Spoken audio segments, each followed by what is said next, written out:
Und Petrus predigte zum Volk: Glaubt ja nicht, dass Jesus für eure Sünden gestorben ist, sagte er, denn er hatte schon vor die Ermächtigung von Gott erhalten, eure Sünden zu vergeben. Vater, vergebt dieses Volk, wie ich es vergeben habe, denn sie wissen nicht, was sie tun. Doch die, die gewusst haben, was sie getan haben, haben euch aufgehetzt gegen ihn, um ihn ans Kreuz zu nageln, um an sein Erbe heranzukommen. Und das waren die Schriftgelehrten, Pharisäer, Tempelpriester, die das getan haben. Und wenn auch ihr gewusst hättet, was ihr da getan habt, denn das sage ich euch, dann würde das gleiche Schicksal über euch kommen, wie es über diese Schriftgelehrten, Pharisäer, Tempelpriester kommen wird. Bietet nicht auf, dass ihr gerichtet werdet, vergibt, so wird euch vergeben werden.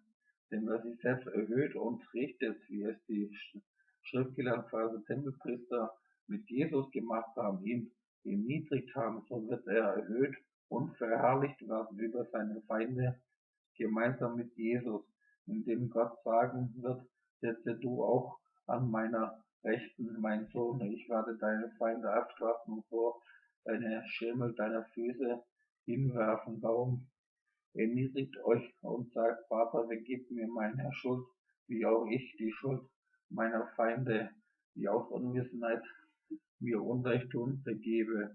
Und als die Schriftgelehrten, Pharisäer, Tempelpriester das hörten, gerieten sie in Wut und sagten sie zu Petrus: Er war ein Betrüger, er hat sich selbst zu Gott gemacht. Und Petrus sagte: Wenn er gesagt hätte, er wäre gut, dann wäre er Gott. Und nur Gott ist gut und nur er kann richten, weil er ja gut ist. Und die Schriftgelehrten, Pharisäer, Tempelpriester sagten: Er hat behauptet, könnt ihr mir eine Sünde nachweisen? Also hat er behauptet, dass er gut ist. Und Petrus sagte, er hat niemals behauptet, dass er ohne Sünde wäre. Er hat gesagt: Kann mir einer von euch mir eine Sünde nachweisen, dass ich jemanden gerichtet hätte? Das hat er gesagt. Und der Gerechte ist und bleibt ohne Sünde, wenn er von sich nicht behauptet, dass er gut ist. Denn wer von sich behauptet, er ist gut, der hat schon gerichtet und wird selbst gerichtet werden, denn er ist in Wahrheit ein Heuchler und kein Gerechter, so wie ihr, sagte Petrus zu den Schriftgelehrten, Pharisäer, Tempelpriester. Und sie wurden noch zorniger, und Petrus sagte: Jesus hat gesagt, werdet so rein wie Gott in seiner Liebe, und ihr werdet seine Kinder sein, indem ihr den Willen Gottes tut, wie ein Sohn das tut, was sein Vater zu ihm sagt.